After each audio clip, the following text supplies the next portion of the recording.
Hello friends, स्वागत है आपका अपना चैनल आर आर यूनिक मस्ती में। एलपी टेक्नीशियन 2018 में पूछा गया प्रीवियस ईयर का क्वेश्चन लेकर आया हूं। चलिए हम लोग पहले क्वेश्चन के साथ बात करेंगे। कुछ पहला क्वेश्चन है आपका, कुछ कुर्सियां डेस्क है, सभी बेंच डेस्क है। तो रीजनिंग के साथ पहला क्वेश्चन है आपका। तो चलिए इसको सॉल्व करेंगे हम लोग। तो क्या बोल रहा है कि कुछ कुर्सियां डेस्क है और सभी बेंच डेस्क है। इसको हम लोग सॉल्व करते हैं। तो कुछ कुर्सियां डेस्क है, तो चलिए इसको करते हैं। कुछ कुर्सियां, कुर्सियां को चेयर बोल लेते हैं, सी से डिनोट करते हैं। तो कुछ कुर्सियां क्या है, डेस्क है। तो कुछ कुर्सियां आपका हो गया डेस्क। चलिए डी से डिनोट करते हैं डेस्क को। और सभी बेंच डेस्क है, मतलब जो सभी बेंच है वो क्या होगा, डेस्क। तो मतलब बेंच जो होगा, ये थोड़ा इसको बड़ा साइज में बना देता हूं मैं, क्योंकि सभी बेंच आपका क्या हो गया, डेस्क है। तो सभी बेंच अगर डेस्क हो गया, तो चलिए फिर से इसको थोड़ा बड़ा साइज में बनाता हूँ कि कुछ कुर्सियां, कुछ कुर्सियां डेस्क है और सभी बेंच डेस्क है। मतलब बेंच जो आएगा वो डेस्क के अंदर आएगा, इसको बी से डिनोट करते हैं। तो ऐसा हो गया। देखिए कुछ कुर्सियां डेस्क है, देखिए कुछ कुर्सियां वो क्या हो गया, डेस्क हो गया। और सभी बेंच डेस्क है, तो सभी बेंच का मतलब है कि जो ये डेस्क के अंदर ही आपका बेंच आएगा। तो आप देखते हैं हम लोग ये कथन था। निष्कर्ष में क्या लिखा हुआ है, निष्कर्ष में पहला आपका कुछ डेस्क बेंच है, कुछ डेस्क वो बेंच है, वो राइट है। क्योंकि डेस्क तो इतना बड़ा भाग है, लेकिन कुछ ही पार्ट इसका बेंच है, तो पहला इसका क्या हो जाएगा, राइट हो जाएगा। दूसरा है कुछ डेस्क कुर्सियां है, कुछ डेस्क कुर्सियां। देखिए ये वाला भाग कुछ के डेस्क क्या है, कुर्सियां है। तो दूसरा भी आपका क्या हो गया, निष्कर्ष तो राइट हो गया। तो यहाँ पे क्या हो जाएगा इसका राइट आंसर, एक और दो दोनों अनुसरण करेगा। आपको जब भी इस तरह का क्वेश्चन आता है तो आप लोग क्या करें, कोशिश करें कि हमेशा इससे बन जाता है, इससे ज्यादा आपको कुछ सोचने की इसमें जरूरत नहीं है। आप सर्कल बना के आराम से इजी से एकदम आप बना लीजिए। चलिए हम लोग नेक्स्ट क्वेश्चन की ओर चलेंगे। नेक्स्ट क्वेश्चन है आपका, देखिए उससे भी बड़ी क्वेश्चन है। कोई कुत्ता बिल्ली नहीं है, कुछ बिल्ली चूहे हैं, सभी चूहे सुअर हैं। तो देखिए कोई कुत्ता बिल्ली नहीं है, चलिए यहाँ पे लिख देते हैं भाई। कोई कुत्ता, कुत्ता को डी से कर देते हैं। कोई कुत्ता क्या है, बिल्ली नहीं है। जो बिल्ली है आपका वो नहीं है। इस दोनों में क्या बोल रहा है, कोई भी रिलेशन नहीं है। पहला जो आपका स्टेटमेंट बोल रहा है। दूसरा स्टेटमेंट है कुछ बिल्ली चूहे हैं। कुछ जो बिल्ली क्या हो जाएगा, वो चूहा है, तो इसको आर से कहते हैं, चूहा को। और सभी चूहे सुअर हैं, तो जितना भी चूहा है वो आपका क्या हो जाएगा, सुअर। मतलब पिग, पिग मतलब क्या होता है, सुअर। देखिए बस जो जो बोला मैंने कर दिया। कोई कुत्ता बिल्ली नहीं है, देखिए कोई कुत्ता क्या है, यहाँ पर आपका दिख रहा है कि कोई कुत्ता आपका बिल्ली नहीं है। कुछ बिल्ली चूहे हैं, कुछ बिल्ली आपका क्या हो गया, चूहा हो गया। और सभी चूहे सुअर है, मतलब जितना भी चूहा वो क्या है, सुअर है। देखिए पूरा मैंने जो स्टेटमेंट में बोला मैं लिख दिया। अब देखते हैं इसमें निष्कर्ष हमको क्या दिया है। पहला है आपका सभी कुत्ते चूहे हैं। पहला जो है सभी कुत्ता चूहा है आपका। देखिए सभी कुत्ता और चूहा कोई रिलेशन है नहीं है, तो पहला ऑप्शन क्या आ जाएगा, गलत हो जाएगा। दूसरा सभी सुअर चूहे हैं, सभी सुअर क्या चूहे हैं, नहीं सभी तो नहीं है, सभी चूहे, सॉरी एक सेकेंड, सभी सुअर चूहे हैं। सभी सुअर कभी चूहे हो सकते हैं, कुछ है लेकिन सभी तो नहीं है, तो क्या होगा, ऑप्शन नंबर दो गलत हो गया। कुछ सुअर बिल्ली है, कुछ सुअर, देखिए यहाँ पर ये बिल्ली, यहाँ पे देखिए कुछ तो यहाँ पर है ना पार्ट, यहाँ पे देख लीजिए। कुछ जो इसका है वो क्या है, बिल्ली है। तो इसका तीसरा नंबर क्या हो जाएगा, राइट आंसर हो जाएगा। कुछ सुअर बिल्ली है, तो कुछ सुअर यहाँ पर बिल्ली है। अगला देखिए कोई सुअर कुत्ता नहीं है। कोई सुअर, इसके और इसके बीच बोल रहा है, कोई सुअर कुत्ता नहीं है। यहाँ पे दिख रहा नहीं है, लेकिन क्या हो सकता है, जब भी इस तरह का लगे कि कोई सुअर कुत्ता नहीं है, ये निगेटिव कमेंट कर रहा है, तो यहाँ पर क्या हो भी सकता है, नहीं भी हो सकता है। तो इसमें इस सिचुएशन में आपको क्या करना है, हमेशा ये आपका निष्कर्ष जो होगा वो गलत होगा। अगर जब भी आए कि आपको लग रहा है, यहाँ पे जैसे देखिए स्टेटमेंट से कोई सुअर कुत्ता नहीं है, आपको क्या लग रहा सही था, कोई सुअर जो है वो कुत्ता नहीं है, लेकिन वो निष्कर्ष में दे रहा है, लेकिन हो भी तो सकता है। इसके अनुसार जो है वो नहीं लग रहा है, लेकिन इस अनुसार अगर नहीं भी ज्यादा बात करें आपसे, निगेटिव आपसे, मतलब नेगेटिव में कमेंट आपसे निष्कर्ष पूछे, तो हमेशा आप क्या करें, इसका नहीं ही करें, उसको गलत कर दें। तो यहाँ पे देख सकते हैं कि फर्स्ट भी गलत हो गया, दूसरा भी गलत है और चौथा गलत है। तो ओनली कौन सा सही हुआ, तीसरा। तो तीसरा देखिए क्या, ऑप्शन नंबर बी में केवल निष्कर्ष तीन इसका अनुसरण करता है। कुछ सुअर बिल्ली है, कुछ सुअर क्या हो गया, बिल्ली है। तो अब समझ गया हमें। चलिए हम लोग नेक्स्ट क्वेश्चन की ओर चलेंगे। तो नेक्स्ट क्वेश्चन आपका, निम्न में से कौन संख्या संयुक्त है, मतलब संयुक्त संख्या कौन सा है।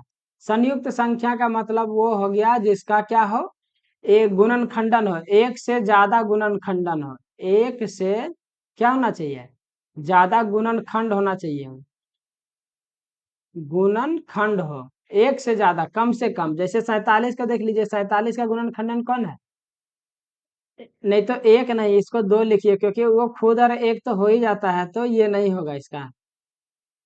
एक क्या लिखिए इसको, एक नहीं, यहाँ पे कर लीजिए आप दो, एक के जगह क्या कर लें आप, दो कर लें। दो से ज्यादा गुणनखंडन होना चाहिए। 47 का देखिए कितना जगह एक होगा, 47 और किसी में आएगा, नहीं आएगा। 57 में देखिए आएगा, 19 में भी आता है, 19 या 57 होता है, तो 19 भी है, 3 भी है, और यहाँ 57 तो खुद होगा ही। 37 देखिए किसी में आएगा, नहीं आएगा। एक सॉरी, एक इसका होगा और 37 होगा।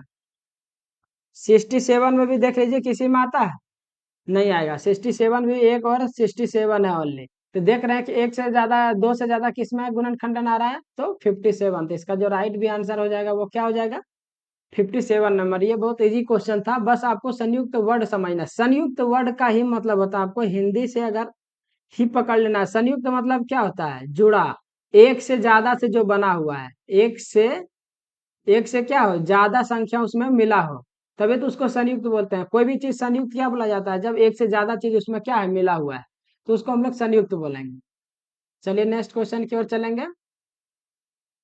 तो नेक्स्ट क्वेश्चन आपका, उस नहर का नाम क्या है जो प्रशांत महासागर को अटलांटिक महासागर से जोड़ती है। इसे 1914 में शुरू किया गया था। प्रशांत महासागर को किसे जोड़ रहा है, अटलांटिक महासागर के। देखिए बहुत ही बेस्ट ऑप्शन है आपका, सुएज नहर, पनामा नहर, कील नहर, व्हाइट सी नहर, करिए यहाँ पे, नौ छूट गया, नहर। तो इसका राइट आंसर हो जाएगा, वो क्या हो जाएगा, पनामा नहर। पनामा नहर जो है 1914 में शुरू किया गया था, और ये प्रशांत महासागर को अटलांटिक महासागर से जोड़ती है। पहले पनामा पर किसका अधिकार था, अमेरिका का, लेकिन अभी अभी किस, अभी जो करंट टाइम में किसका अधिकार है, तो पनामा देश का ही है। अभी जो अधिकार है वो पनामा देश है। कब से अधिकार आ गया, ये भी पूछा गया था क्वेश्चन, तो 2000 ईस्वी से, 2000 ईस्वी से पनामा का अधिकार है किस पे, तो आपका पनामा नहर पे। कील नहर किसको जोड़ती है, कील नहर के बारे में पूछा जाएगा, तो उत्तरी सागर को बाल्टिक सागर से, उत्तरी सागर को बाल्टिक से जोड़ता है। बाल्टिक, बाल्टिक सागर, उत्तरी सागर को बाल्टिक सागर से कौन जोड़ता है, तो आपका कील नहर। व्हाइट सी नहर, व्हाइट सी नहर के बारे में आप भी जानना चाहिए कि व्हाइट सी नहर किसको जोड़ता है, तो ये जोड़ता है आपका आर्कटिक महासागर और बाल्टिक महासागर को। आर्कटिक, आर्कटिक महासागर को, महासागर और बाल्टिक महासागर। व्हाइट सी नहर किसको जोड़ा, आर्कटिक महासागर, बाल्टिक को, कील नहर, उत्तरी सागर को बाल्टिक सागर से, पनामा तो जान रहे हैं, प्रशांत महासागर और अटलांटिक महासागर। लास्ट आपका बचता है स्वेज नहर। स्वेज नहर किसको जोड़ता है, तो भूमध्य, भूमध्य सागर और लाल सागर को। भूमध्य सागर से लाल सागर को कौन जोड़ता है, स्वेज नहर। पनामा नहर जोड़ता है आपका, पनामा नहर प्रशांत महासागर और अटलांटिक महासागर। कील नहर उत्तरी सागर और बाल्टिक सागर। व्हाइट सी सागर आर्कटिक महासागर और बाल्टिक सागर, बाल्टिक सागर को। ये सब क्या है, बहुत इंपॉर्टेंट क्वेश्चन है। इस तरह से एक आध क्वेश्चन जो है, देखिए हिस्ट्री तो पूरा दो तीन से ज्यादा आएगा नहीं, मैक्सिमम दो या तीन, लेकिन एक ऐसा ना हो जाए कि कहीं यहाँ पे हिस्ट्री दो ही आए और उसमें से आपका दो में से एक छूट जाए। तो थोड़ा भी हिस्ट्री भी ध्यान देना है आपको, पुराना क्वेश्चन, ताकि ये सब क्या है, रिपीटेड क्वेश्चन है, बार बार घुमा इधर से उधर करके हमेशा ये क्वेश्चन इधर से उधर अलट पलट होते रहता है। चलिए हम लोग नेक्स्ट क्वेश्चन की ओर चलेंगे। नेक्स्ट क्वेश्चन है आपका, उत्तर देने के लिए कौन सा वाक्य पर्याप्त है। पहला है, मनुष्य के खून का रंग क्या है। क्वेश्चन जो है आपका वो पूछा गया कि मनुष्य का खून का रंग क्या है, बताना है। तो देखिए नीचे दो गो वाक्य दिया हुआ, नीले को गुलाबी कहते हैं, नीले को गुलाबी कहते हैं, लाल को नारंगी कहते हैं, नारंगी को पीला कह, पीला। दूसरा ऑप्शन है, सफेद को काला कहते हैं, काले को हरा कहते हैं, हरे को भूरा और भूरे को लाल कहते हैं। तो हमको क्या, ब्लड का रंग क्या होता है, हम लोग जानते हैं कि ब्लड का जो रंग होता है वो लाल होता है। तो लाल यहाँ पे कहाँ पर है, लाल देखिए दो जगह है, एक यहाँ पर है आपका लास्ट में। तो नीले को गुलाबी कहते हैं, लाल को नारंगी। तो आंसर तो यही मिल गया, लाल को क्या बोला जा रहा है, नारंगी। मतलब यहाँ ब्लड का रंग कैसा बता रहा है, तो नारंगी बता रहा है। और नारंगी को पीला। तो राइट आंसर जो है आपका यहाँ क्या, किसमें ही मिल जा रहा है, तो ऑप्शन नंबर ए में ही, मतलब वाक्य संख्या एक में ही। दूसरा में देखिए सफेद को काला है, काले को हरा, हरा भूरा, भूरे को लाल है। लाल, अगर यही लाल से भूरा रहता तो दूसरा भी ऑप्शन होता, लेकिन क्या उल्टा है यहाँ पे, भूरे को लाल है, तो यह दूसरा नंबर ऑप्शन आपका क्या होगा, नहीं होगा। तो इसमें जो पर्याप्त हो जाएगा वो ओनली क्या हो जाएगा, केवल एक पर्याप्त है वो, जबकि दूसरा नहीं है, क्योंकि लाल को नारंगी हमको ब्लड का रंग यहाँ फर्स्ट ऑप्शन से ही मिल जाना। तो इस तरह का क्वेश्चन आपको इस तरह से बनाना है, बस बहुत इजी रहता है, थोड़ा सा सोचेंगे तो बन जाएगा। अगला क्वेश्चन है, वक्तव्य है, क्या दिया है वक्तव्य में, कंपनी एक्स ने घोषणा की कि उनकी कंपनी में कलर की नौकरियों को भरने के लिए न्यूनतम योग्यता मानदंड स्नातक है। स्नातक मतलब क्या होना चाहिए, एमए। स्नातक है मतलब एमएससी, स्नातक का मतलब सभी हो गया, एमएससी एमकॉम सभी है। सॉरी सॉरी, स्नातक का मतलब बीए हुआ है यहाँ पे, बीए बीए। स्नातक का मतलब क्या हो गया, बीए। अधिक स्नातक का मतलब होता है एमए। तो यहाँ पे क्या बोल रहा है कि स्नातक पास का डिग्री चाहिए। तो अगला जो लाइन में बोल रहा है, क्या बोल रहा है, केवल वही लोग आवेदन देंगे जिन्होंने स्नातक की डिग्री पास किया। सही बात है, अगर मिनिमम योग्यता क्या है, स्नातक डिग्री रखा हुआ है, तो कम से कम आप अगर स्नातक रहेगा तो वही क्या कर सकता है, इसमें दे सकता है, मतलब पहला ऑप्शन सही है। अधिक स्नातक भी आवेदन दे सकते हैं, क्यों नहीं दे सकते हैं, जो आदमी एमए पास है तो वो क्या बिना वो बीए पास तो नहीं हो गया होगा ना एमए, तो बीए उसको क्या चाहिए, सिर्फ और सिर्फ बीए चाहिए। तो बीए से ही एमए होता है ना, तो दूसरा भी आदमी क्या कर सकता है, आवेदन दे सकता है। तो क्या हो जाएगा, दोनों आपका ऑप्शन जो क्या राइट हो जाएगा। यहाँ पर ऑप्शन नंबर सी हो गया, वन और दो दोनों निहित हो जाएगा। समझ गए होंगे। चलिए नेक्स्ट क्वेश्चन की ओर चलेंगे। तो नेक्स्ट क्वेश्चन है आपका, कंबाला कहे जाने वाली वार्षिक भैंसा दौड़ एक उत्सव है, किस भारतीय राज्य में मनाई जाती है। कौन सा दौड़, यहाँ पर एक भैंसा दौड़ है, वार्षिक तरह से होता है, कंबाला। इसका जो नाम है वो कंबाला, किस राज्य में मनाया जाता है, ये आपसे पूछा गया है। तो देखिए इसका जो राइट आंसर होगा, केरल, कर्नाटक, उड़ीसा और पंजाब। तो कंबाला का जो वार्षिक भाषा दौड़ है, एक उत्सव है, वो कहाँ मनाया जाता है, कर्नाटक में मनाया जाता है। हर साल कर्नाटक में मनाई जाती है। बैसाखी पर्व का संबंध किससे है, अगर कभी पूछे, पंजाब, जो आपका क्या है, बैसाखी, बहुत बार पूछा गया है।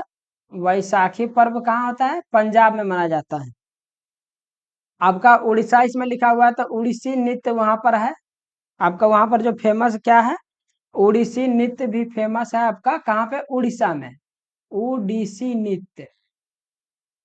जगन्नाथ टेम्पल भी कहाँ पर है, उड़ीसा में है। उड़ीसा का राजधानी कहाँ, भुवनेश्वर। पंजाब का राजधानी कौन सा है, तो चंडीगढ़। अब केरल, केरल में सबसे ज्यादा जो फेमस है वो कथकली नृत्य है। कथकली कहाँ पर है, कथकली नृत्य जो आपका है वो केरल में सबसे ज्यादा फेमस है। नौकायान भी कहाँ पर होता है, केरल में। लेकिन कथक आपसे पूछ दे कि कथक नृत्य कहाँ होता है, तो जनरली इसका आंसर क्या आता है, उत्तर भारत। उत्तर भारत में कथक होता है, कथकली आएगा तो केरल हो जाएगा। उड़ीसा में उड़ीसी नृत्य है, और इसका केरल का राजधानी कहाँ, तिरुवनंतपुरम। कर्नाटक का कहाँ पर, बेंगलोर। चलिए हम लोग नेक्स्ट क्वेश्चन की ओर बढ़ेंगे। नेक्स्ट क्वेश्चन है आपका, स्वास्थ्यम के उत्तर जीविता।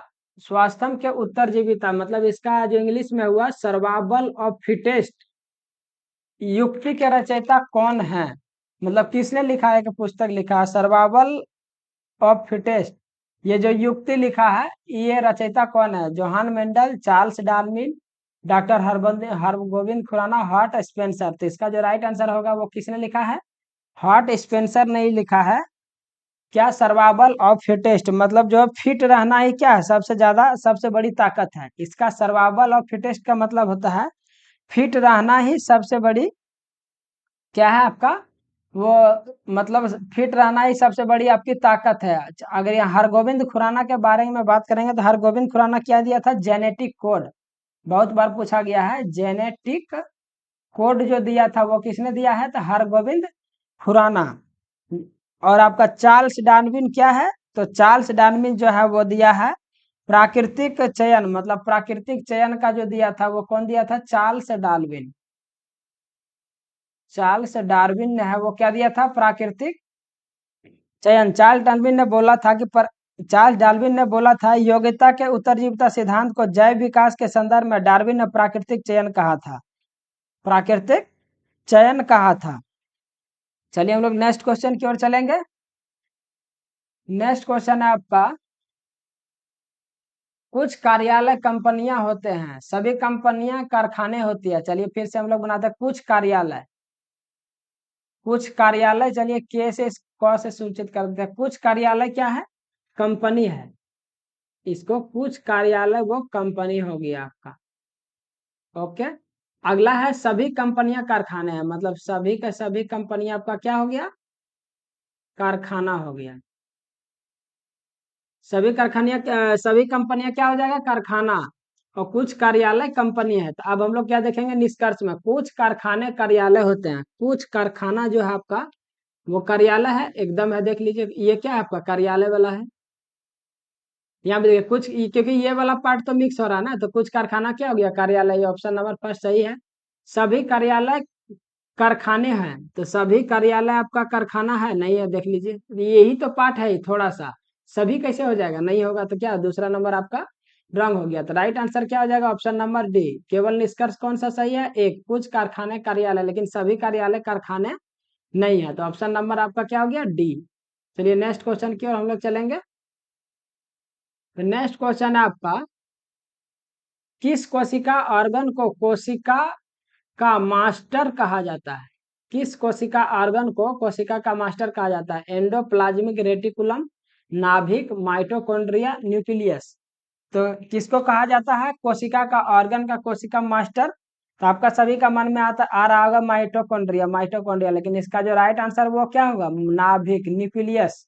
सबसे जो मेन होता है किसी कोशिका ऑर्गन का कोशिका का मास्टर किसको कहा जाता है? तो नाभिक को बोला जाता है। नाभिक को जो है वो कोशिका के नाभिक का खोज किसने किया था? ये भी पूछा गया। रॉबर्ट ब्राउन ने। किसने खोजा? तो रॉबर्ट ब्राउन। रॉबर्ट ब्राउन 1831 में खोजे थे। कब? तो रॉबर्ट ब्राउन ने। कौन था? नाभिक कोशिका में केंद्रक की खोज रॉबर्ट ब्राउन ने किया था। और ये जो आप बोल रहे हैं माइटोकॉन्ड्रिया जो है वो कोशिका का ऊर्जा गृह कहा जाता है। जो आपका यहाँ पे माइटोकॉन्ड्रिया है वो कोशिका का क्या है? ऊर्जा गृह। कोशिका का ऊर्जा घर है, मतलब गृह मतलब क्या हो गया? घर। ऊर्जा गृह कहा जाता है। नाभिक का आविष्कार किया किसने किया था? तो आपको याद रखना है रॉबर्ट ब्राउन 1831 में किया था। तो आपको ये चीज सब ध्यान रखना है। खास करके बायोलॉजी में इस तरह के क्वेश्चन बहुत पूछे जाते हैं। क्रोमेटिन जालिका एक वर्ड होता है। क्रोमेटिन जालिका जो पूछा गया था, क्रोमेटिन जालिका बोला था किससे ये बना होता है? क्रोमेटिन जालिका जो किससे बना होता है? तो आपको याद रखना है डीएनए और प्रोटीन से बना होता है। डीएनए और आपका प्रोटीन से बना है। कौन सा? तो क्रोमेटिन जालिका। आपको ध्यान रखना है। चलिए हम लोग नेक्स्ट क्वेश्चन की ओर बढ़ेंगे। नेक्स्ट क्वेश्चन है आपका, एक तत्व का परमाणु संख्या 17 है, यह क्या है? एक क्षारीय धातु, एक दुर्लभ गैस, एक हेलोजन गैस, एक संक्रमण धातु। तो सबसे पहले परमाणु संख्या 17 किसका होता है? तो क्लोरीन का होता है। क्लोरीन का होता है, इसका Cl होता है। अब यह क्या बोल रहा है कि ये क्या है? क्लोरीन। तो क्लोरीन देखिए क्या है कि हेलोजन गैस है। जो परमाणु क्रमांक 17 आप देख रहे हैं ये क्या है? सभी का सभी हेलोजन गैस है।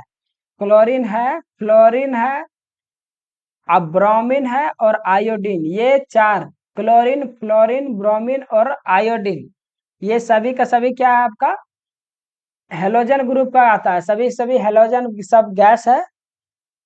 और इसका क्लोरीन के बारे में बात करेंगे तो इसका 35.5 क्या होता है? एटॉमिक मास, मतलब परमाणु द्रव्यमान होता है। आयोडीन जो आप यहाँ पे देख रहे हैं, आयोडीन जो है एक बैंगनी ठोस और धातु है। कैसा कलर में है? पूछा गया था। बैंगनी ठोस धातु है। बैंगनी ठोस धातु कौन सा था? आयोडीन। क्लोरीन का खोज किसने किया था? ये भी पूछेगा तो प्रिस्टले। आपको छोटा छोटा चीज हर तरह से एकदम पकड़ के चलना, क्योंकि अभी आपको सीखना है सब कुछ। क्लोरीन का खोज किसने किया था? सॉरी, क्लोरीन का खोज सीले, प्रिस्टले नहीं, किसने किया था? तो सीले। इसको करिए, इसको क्या करेंगे? सीले करिए। जो आपका क्लोरीन का खोज किया था वो सीले ने किया था। क्लोरीन का उत्पादन कितना तरह से किया जाता है, ये क्वेश्चन पूछा गया है आजकल। विधि भी बहुत ज्यादा पूछ रहा है। तो क्लोरीन का उत्पादन जो है वो मुख्य रूप से कौन सा विधि विधि से किया जाता है? तो एक डिक्कन विधि होता है, एक डिक्कन विधि है, एक वेल्डन विधि है, वेल्डन विधि है, आपका केल्मर साल्वर विधि है। ये तो बहुत बार पूछा गया है, केमर साल्वर विधि, केल्मर साल्वे। ये केल्मर साल्वे विधि मतलब डिक्कन विधि, वेल्डन विधि, केल्मर साल्वे विधि से किसका बनाया जाता है? क्लोरीन को बनाया जाता है। क्लोरीन क्या होता है? जीवाणुओं को नष्ट करता है। क्लोरीन का प्रयोग जीवाणुओं को नष्ट करने में किया जाता है। चलिए हम लोग नेक्स्ट क्वेश्चन की ओर चलेंगे, नहीं तो इसमें और डिस्कस थोड़ा कर लेते हैं। तो हम लोग क्या बात कर लेते हैं? क्षारीय धातु। क्षारीय धातु क्या होता है? तो क्षारीय धातु आपको ध्यान रखना है, इसको अल्कली मेटल बोला जाता है। क्षारीय धातु को अल्कली मेटल, अल्कली मेटल हो गया आपका क्षारीय धातु। ये होता है जो आवर्त सारणी के एस ब्लॉक में आता है। ये पूछा जाएगा आपसे कि कहाँ पर आता है, तो आवर्त सारणी का एस ब्लॉक में, एस ब्लॉक में क्षारीय धातु आपका रहता है। और इसके एग्जाम्पल जो है वो लिथियम, एग्जाम्पल में आपको याद रखना है। लिथियम हो गया, सोडियम हो गया आपका, potassium, sodium, potassium, rubidium, caesium और फ्रांसियम, ये क्या हो गया आपके?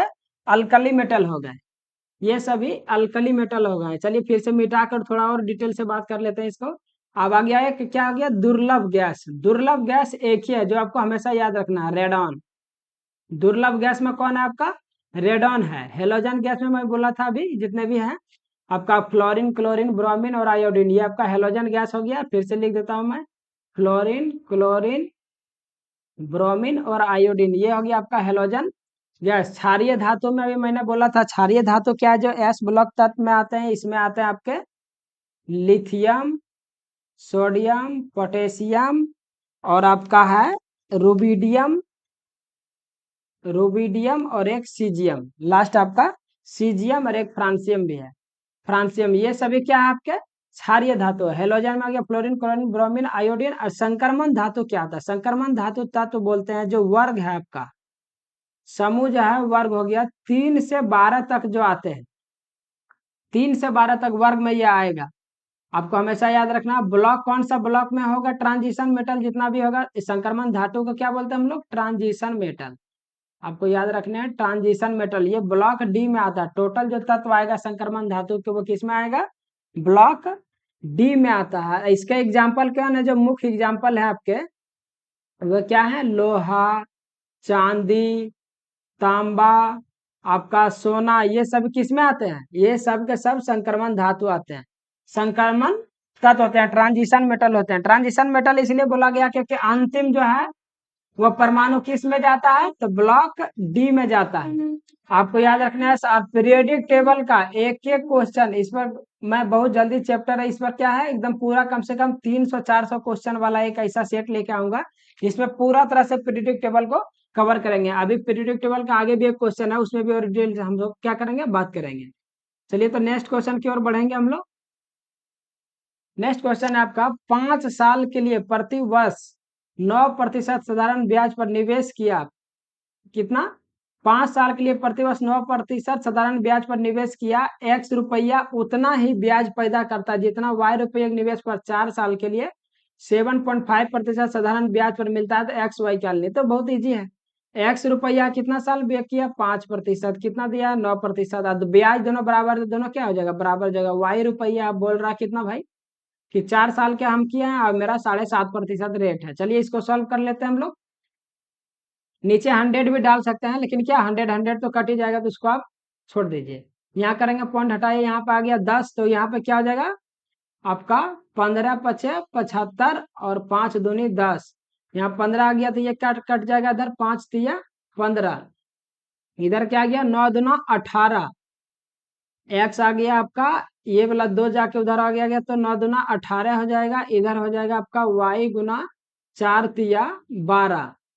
अब 18 12 में क्या हो जाएगा, 6 दूनी 12, 6 तिया 18। तो x गुना 3 है, तो यहाँ पे क्या हो जाएगा, जस्ट रिवर्स हो जाएगा एक्स वाई। तो ये क्या हो जाएगा, x के जगह x और y का अनुपात हम लोग लिखेंगे। तो ये 2 किधर आ जाएगा, x की तरफ, y चला जाएगा, y की तरफ 3 चला जाएगा। तो ये 2 हो गया, ये 3 हो गया। तो राइट आंसर क्या आ जाएगा, 2:3। ये बहुत इजी क्वेश्चन था। चलिए हम लोग नेक्स्ट क्वेश्चन की ओर चलेंगे। नेक्स्ट क्वेश्चन आपका, निम्न में से कौन सी विधि जल को पंकिल जल से अलग करेगी। ये बहुत शानदार क्वेश्चन है। मतलब पंकिल जल का मतलब जिसमें कीचड़ भरा जल हो। कैसा, पंकिल जल का मतलब क्या, कीचड़ भरा जल हो।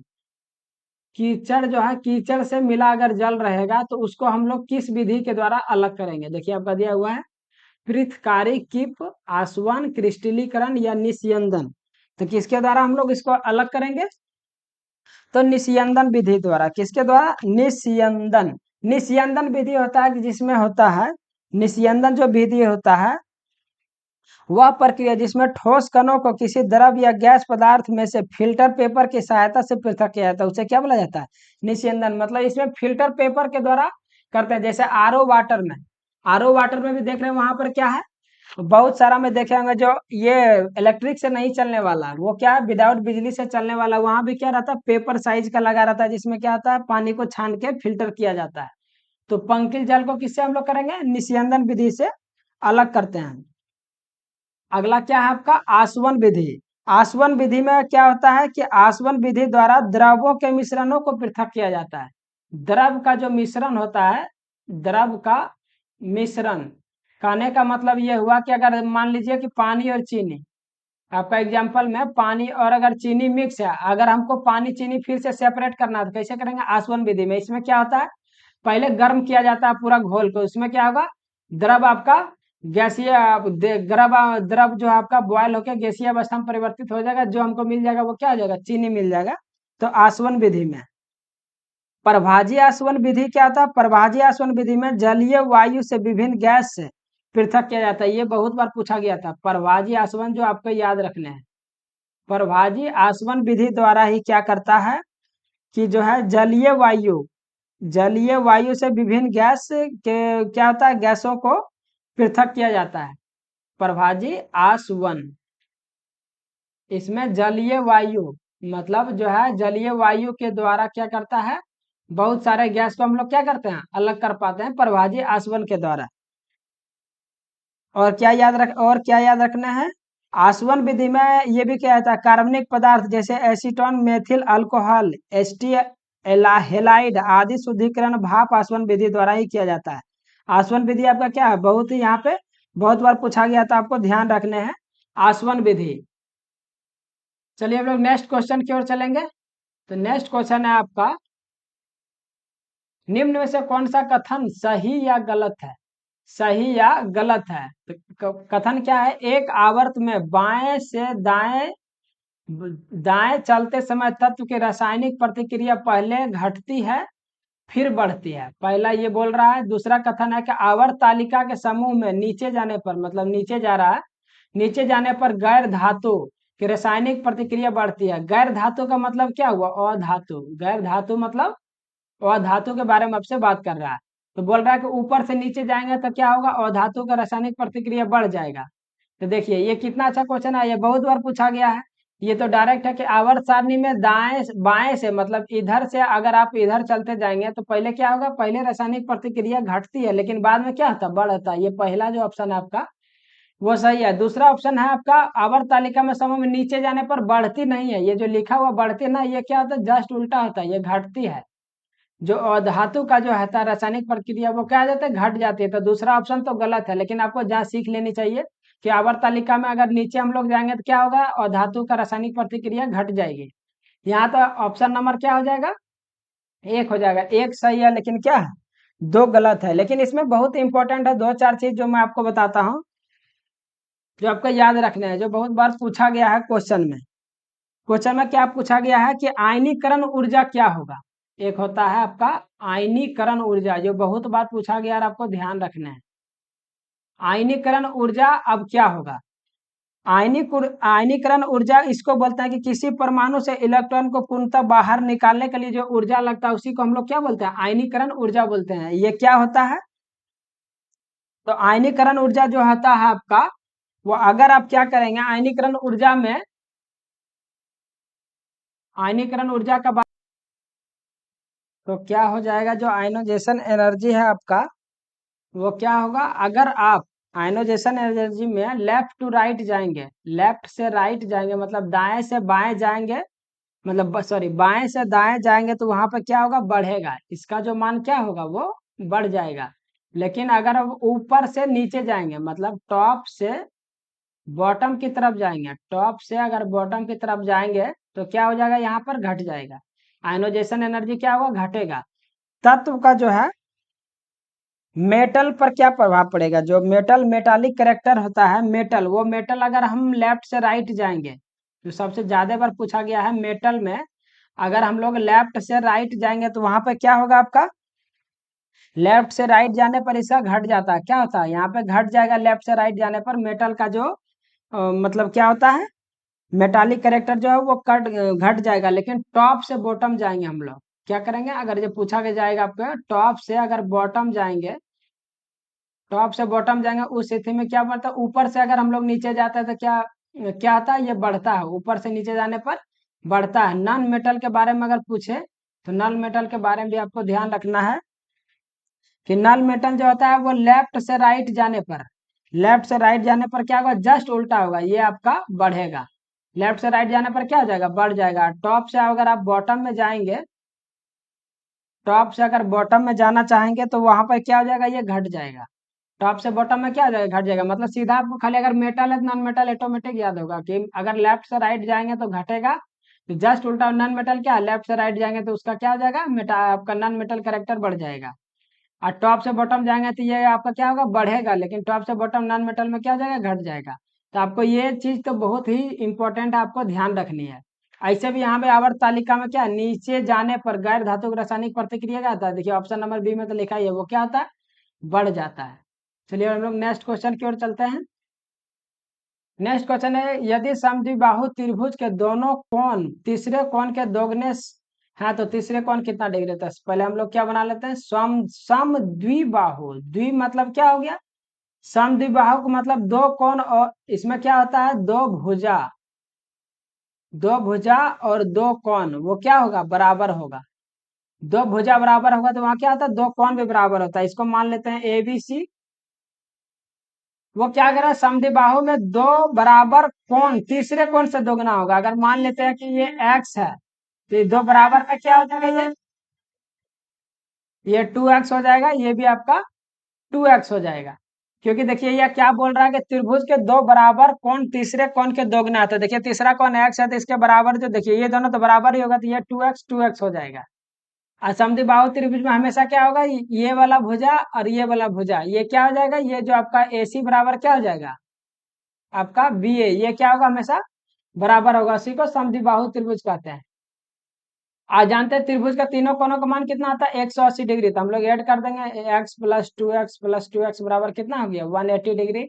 x मतलब 5x, 5x को 180, इसको डिवाइड करेंगे तो कितना आ जाएगा आपका, 5×3 = 15, और आपका ये 5×3 = 3, 5 × 36, मतलब कितना आ जाएगा, 36 डिग्री। तो इसका जो राइट आंसर आ जाएगा वो कितना आ जाएगा, 36 डिग्री। हमसे पूछा गया था तीसरा कौन, तो तीसरा कौन एक्स ही है ना, अगर ये दूसरा वाला पूछता और पहला पूछता तो ये 36×2 = 72 होता, लेकिन अगर तीसरा पूछ रहा तो यहाँ एक्स है, जो एक्स मेरा कितना आया, 36 डिग्री। तो इसका जो राइट आंसर हो जाएगा वो क्या हो जाएगा, 36 डिग्री। चलिए हम लोग नेक्स्ट क्वेश्चन की ओर चलेंगे। नेक्स्ट क्वेश्चन आपका 3 tan थीटा बराबर 2 है, तो 2 sin θ - cos θ बटे 2 cos θ - sin θ का मान निकालें। तो देखिए कैसे निकालते हैं, 3 tan θ बराबर आपका यहाँ पर क्या हो गया, 2 है, 3 tan θ बराबर 2 है, तो tan θ बराबर क्या हो जाएगा, tan θ बराबर आएगा 2/3। tan θ का हम लोग क्या लिख सकते हैं, sin θ बटे cos θ, और अभी भी ये 2/3 है, तो sin का मान कितना आ गया, 2 आ गया, cos का मान कितना आ गया, 3 आ गया, बस हम लोग इस पर सेट कर देंगे। 2 × 2 - cos का मान कितना है, 3 बटे ये आपका 2 cos थीटा, 2 और cos थीटा कितना आ गया आपका 3 माइनस साइन थीटा कितना है तो 2। अब इसको सॉल्व करेंगे, 2 दूना 4 में से 1 हो गया, 3 दूना 6 में से 2 गया तो ये आपका हो गया 3 दूना 6 में से 2 गया तो 4, 1/4 क्या हो जाएगा राइट आंसर, जो ऑप्शन नंबर आपका सी में दिया हुआ है। चलिए हम लोग नेक्स्ट क्वेश्चन की ओर बढ़ेंगे। तो नेक्स्ट क्वेश्चन है, एक समूह में 5 सबसे छोटी संख्याओं का माध्य 15 है, जब समूह में सभी संख्याओं का माध्य 17 है, यदि 5 सबसे छोटी संख्याओं को छोड़ने पर संख्या का माध्य 18.25 है, तो समूह में कुल कितनी संख्या। देखिए इसको एलिगेशन से निकालिए, अगर कुल दिया रहे और दो को बात करें तो हम लोग किससे हमेशा निकालेंगे, एलिगेशन लगा देंगे। टोटल कितना दिया हुआ है, सभी समूह का जो माध्य कितना है वो 17, 17 लिख लीजिए। एक कितना दिया हुआ है 15, दूसरा जो 5 छोटी सबसे माध्य कितना हो गया 18.25। हम लोग क्या करेंगे एलिगेशन निकालेंगे, आराम से आंसर आ जाएगा। तो सबसे पहले देखिए 15 में से 17 घटाइएगा तो कितना आ जाएगा आपका 2 आ जाएगा। 15 में से 17 आप सोचेंगे यहाँ तो माइनस आएगा, लेकिन आपको माइनस नहीं करना है। 18.25 में से एक घटाएंगे तो कितना आ जाएगा, 17 घटाएंगे तो 1.25 आ जाएगा। इस पॉइंट को यहाँ पर डाल दीजिए तो ये क्या हो जाएगा 125 गुना 200, तो 25 पचे 125 और 25 अठे 200 मतलब 5:8। तो टोटल आदमी 5 और 8 कितना आ जाएगा, टोटल आदमी हो जाएंगे आपके 13, जो कि ऑप्शन नंबर 1 में क्या है आंसर है। बस बहुत इजी में क्वेश्चन आंसर आ गया, गुना भाग करने का कोई जरूरत इसमें नहीं है कि 15 गुना पहले 5 करेंगे, फिर सभी संख्या x मानेंगे, फिर सबसे छोटी 5 संख्या के छोड़ने पर फिर x मान के x.25 करेंगे, इतना करने का कोई जरूरत नहीं है। आपका आंसर क्या आ जाएगा, तुरंत 1 मिनट में आ गया। चलिए हम लोग नेक्स्ट क्वेश्चन की ओर बात करेंगे। तो नेक्स्ट क्वेश्चन आपका, 5 किलोग्राम और 10 किलोग्राम द्रव्यमान के दो इस्पात की गेंदें गतिज ऊर्जा क्या समान है, यदि संभावना हो तो कौन सी गेंद तेजी तेजी से गति कर रही है। ये बहुत ही शानदार क्वेश्चन है। आपको लग 5 और 10 गतिज ऊर्जा फॉर्मूला क्या होता है आप जानते हैं, हाफ एम वी स्क्वायर। तो क्या बोल रहा है, दोनों का गति है, तो ये पहला का भी हाफ mv² होगा, दूसरा का भी क्या होगा हाफ mv²। m1 m2 कर लीजिए, क्योंकि ये द्रव्यमान भी डिफरेंट है, हाफ हाफ तो कट गया। तो पहला का m1 कितना दिया है 5, 5v² हो जाएगा। दूसरा का कितना दिया हुआ है 10v², 10v², क्योंकि यहाँ क्या बोल रहा है कि गतिज ऊर्जा समान है, तो मतलब यहाँ दोनों के बीच क्या है बराबर है। यदि संभावना हो तो कौन सी गेंद तेजी से गति कर रही है। अब 5 ये इसको कट कर दीजिए तो कितना हो जाएगा 5 दूनी 10, मतलब v² बराबर क्या हो गया 2v²। अब हम लोग क्या इसको क्या लिख सकते हैं, या तो v1 v2 भी कर लीजिए, इसको यहाँ पर क्या बोल रहा है v1 v2 भी कर लीजिए, ताकि पता चलेगा किसका हम लोग गतिज ऊर्जा बता पा रहे हैं v1 v2। तो ये आपका v1 हो गया और ये आपका v2 हो गया। अब v1 को 2v², है, इससे क्या पता कर रहे हैं कि यहाँ अगर हम लोग v1 में जाएंगे तो क्या करेंगे, दोनों तरफ रूट लगा देते हैं। दोनों तरफ क्या करते हैं, यहाँ पे रूट लगा देंगे तो ये क्या हो जाएगा v1, यहाँ पे रूट लगाइएगा तो √2 इंटू v2 हो जाएगा। √2 का मान क्या था 1.41, 1.41 इंटू v2, यहाँ पे v1। तो यहाँ पे देख सकते हैं कि किसका गति ज्यादा है, v1 का है। मतलब आपका जो है वो वेग कौन सी सबसे ज्यादा गति से गति कर रहा है, कौन सी गेंद, तो 5 किलोग्राम, क्योंकि जो v1 किसके साथ है 5 kg वाला ही तो v1 है, तो सबसे ज्यादा जो गतिज ऊर्जा होगा वो गति कर रहा है कौन सा, तो 5 kg वाला गेंद। तो इस तरह से आपको क्या करना है, फॉर्मूला जानना है और डिराइव कर देना है, तो आपका आंसर क्या आ जाएगा।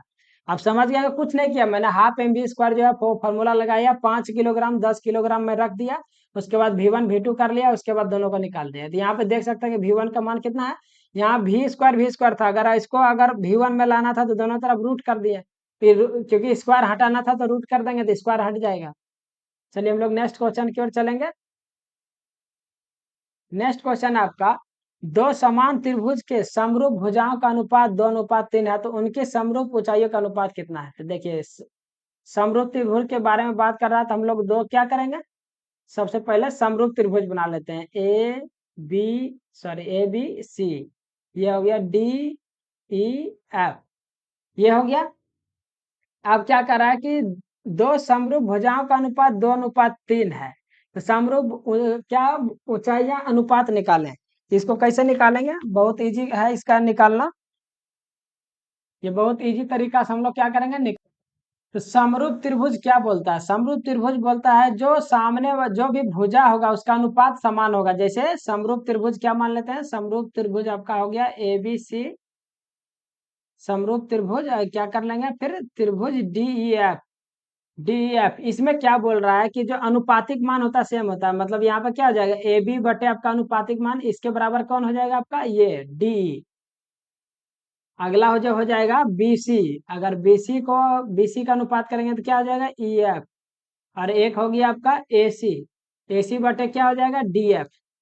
तो ये क्या होता है? सभी का मान बराबर होता है। इसी का अनुपात कितना दिया हुआ है? 2:3, मतलब 2/3 दिया हुआ है। तो ऊंचाई भी पूछे कुछ भी पूछे तो इसका जो राइट आंसर भी क्या हो जाएगा? 2/3 हो जाएगा। क्योंकि जो समरूप त्रिभुज ही बोलता है कि जो होता है जो वो समरूप जो भुजा होती है वो क्या होता है? अनुपातिक मान समान होता है, बराबर नहीं होता है, अनुपात में समान होता है। अपना ये नहीं करते कि ए बी बराबर जो है, आपको हमेशा याद रखना है कि समरूप त्रिभुजा का अनुपातिक मान हमेशा क्या होता है? बराबर रखता है, एक बराबर होता है। आपको ये चीज याद रखेगा, आप रखेंगे अब हमेशा आपको क्या हो जाएगा? आंसर का आंसर मिल जाएगा इसका क्वेश्चन को। चलिए हम लोग नेक्स्ट क्वेश्चन की बात करेंगे। तो यहाँ पे देखिए ये समरूप त्रिभुज है ना, अगर आप चाहें तो इसको ऊंचाई का बात कर रहे हैं तो ऊंचाई के फॉर्म में भी क्या लिख सकते हैं? यही वाला अगर फॉर्मूला, इसी को त्रिभुज को आप ऐसा लिख सकते हैं, क्योंकि इसमें ऊंचाई नहीं आ रहा है। तो ये भी क्या हो जाएगा? ए बी सी हो गया आपका, और ये भी डी ई एफ हो जाएगा। ये चेंज नहीं होगा, जो अनुपातिक मान है मैंने वो वही लिखा है। तो ये वाला जो पूछ रहा है ना ऊंचाई, ए बी बटे आपका डी, मतलब ए बी बटे डी, तो वही हो जाएगा 2:3। तो जो राइट आंसर हो जाएगा वो हो गया ये वाला ना। क्या ये वाला त्रिभुज ना लिख के आप ये वाला त्रिभुज लिख सकते हैं। चलिए हम लोग नेक्स्ट क्वेश्चन की ओर चलेंगे, और ये आपका लास्ट क्वेश्चन है आज का। क्या लिखा हुआ है? एक 3 अंकों की संख्या में सैकड़ा वाले स्थान का अंक इकाई वाले स्थान का 4 गुना है। चलिए हम लोग पहले 3 को लिख लेते हैं, एक्स वाई जेड। इस क्या हो गया? ये इकाई, ये दहाई, ये सैकड़ा वाला स्थान है। एक 3 अंकों की संख्या में सैकड़ा वाले स्थान का अंक इकाई वाले स्थान के अंक का 4 गुना है। सैकड़ा में कौन है भाई? तो इकाई, दहाई, सैकड़ा, इकाई वाले स्थान का कितना है? ये 4 गुना है, लिख दिया मैंने। दहाई वाले स्थान का अंक इकाई वाले स्थान का 3 गुना है। मतलब इसके क्या है? ये 3 गुना है। इकाई कितना हो गया? 1 है, ये इसका 3 गुना है। तो तीनों अंकों का योग 8 है। यहाँ पे हो रहा है 4 3 7 1 8, हो ही रहा है 4 3 7 1 8। तो दहाई वाले स्थान पर कौन सा अंक होगा? दहाई पे स्थान पे कौन सा है? 3। इसका क्या, जैसे जैसे बोल देखिए, क्वेश्चन देखे आपको लग रहा होगा कि शायद हो सकता है बने ही नाम से, लेकिन जस्ट जो बोल रहा है यही एग्जाम में करना है कि सबसे पहले आपको क्वेश्चन एक नहीं, कम से कम 2 बार पढ़ना है। अगर एक बार में समझ ना आए तो कम से कम 2 बार आप क्वेश्चन पढ़ेंगे। समझ नहीं आए तो उसको छोड़ के आप आगे बढ़ जाएंगे, लेकिन कम से कम आप 2 बार पढ़िए। क्योंकि बहुत बार क्या होता है, बड़ा साइज में लिख देता है आपको डराने के लिए, ताकि आप क्या करें, टाइम उसमें ज्यादा आप देख के क्वेश्चन को डर जाएंगे, इतना बड़ा क्वेश्चन हो सकता ना बने। लेकिन आपको क्या करें, कम से कम एक बार पढ़े, अगर समझ गया तो ओके है, नहीं तो कम से कम 2 बार ट्राई करें। नहीं बना तो फिर नेक्स्ट क्वेश्चन पे चल जाइए। कमेंट करके बताइए कि वीडियो आपको कैसा लगा। नेक्स्ट फिर सेट आपका कल आने वाला है। Thank you very much.